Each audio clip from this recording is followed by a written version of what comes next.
A few decades ago, that's what we would have been served at an event like this, along with maybe some deviled eggs and perhaps the tinned asparagus wrapped in ham. It wasn't particularly delicious, but it was trendy. And catering back then was all about what was trendy. But times have changed. And catering now is about matching the audience with the right food. And we have those delicious dinner boxes from Noon tonight. And I asked Paula about why she and Karen chose Nude. And she said they thought we were a pretty sophisticated audience. And so they wanted caterers that would bring something a little bit different, a little bit fun, still delicious, on trend but not trendy. They were thinking about their audience. And that's what a lot of businesses are doing now. They're thinking about their customers as their audience. The real people who come to them, they're not thinking about them as avatars or ideal clients to be squeezed into a sales funnel. They're thinking about them as real people who come to them for solutions to problems, to be entertained, to be informed, or to be inspired. And the reason they're doing this is because they know that even though the internet has brought so much potential to reach many more people, it's also brought a far more crowded marketplace. Anyone can have a website now. I've got a website, maybe you have too. There are about 1 billion websites live. So in all that, how do you stand out from the crowd? How do you reach people who are going to love what you do, who are going to connect with you, trust you, so that you build your authority and your credibility with them? How do you build an audience of people who love what you do?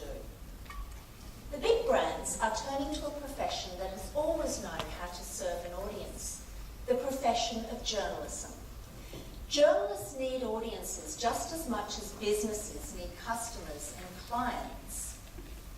Journalism is storytelling with a purpose. It's grounded in information. It's woven around a human perspective.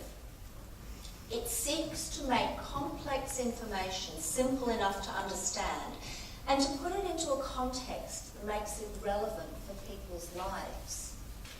And journalism still draws big numbers of people. In Sydney last Friday night, 7 News had around 900,000 people watching.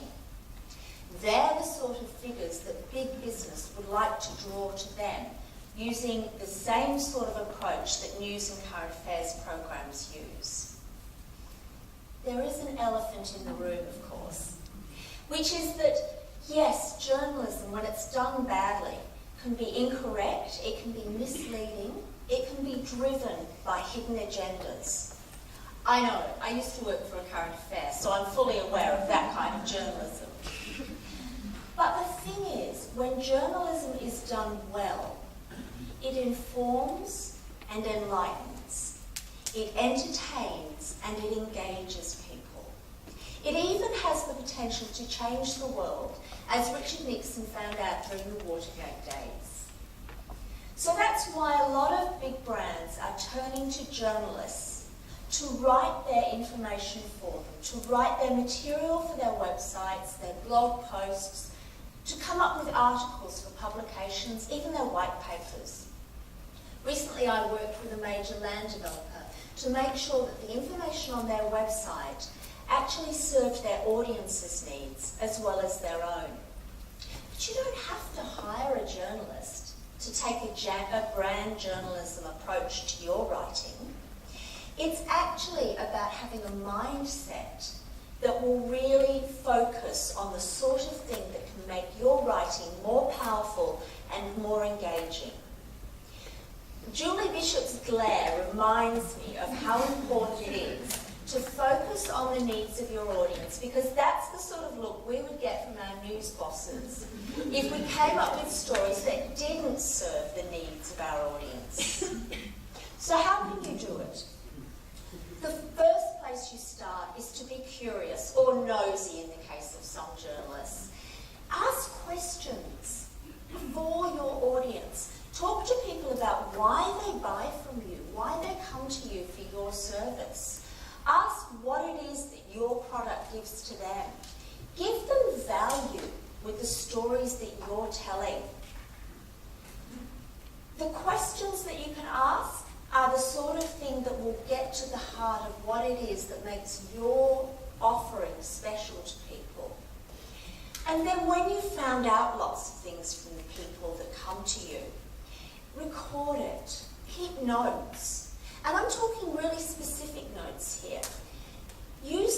Capture the sort of language that people are using when they talk about what it is that they love about what you do. Write down the words they use, the phrases that they use to describe what they like about what you offer to them. And then the final thing that journalists do is they tell people about what they've learned. They create stories that have value for people. So what I'm suggesting to you is, as well as selling, do some telling. Give people value. That's what the health insurer Bupa has done with a new website they've got called the Blue Room. They post articles and videos that are free information, giving lots of advice and inspiration about health-related issues, and it's paying off for them. People who visit the Blue Room are 3 times more likely to buy their health insurance from Bupa. Telling as much as you are selling. That's when you bring value to people, and that's when you stand out from the crowd. It's good news for your audience, and it's great news for your business. Thank you.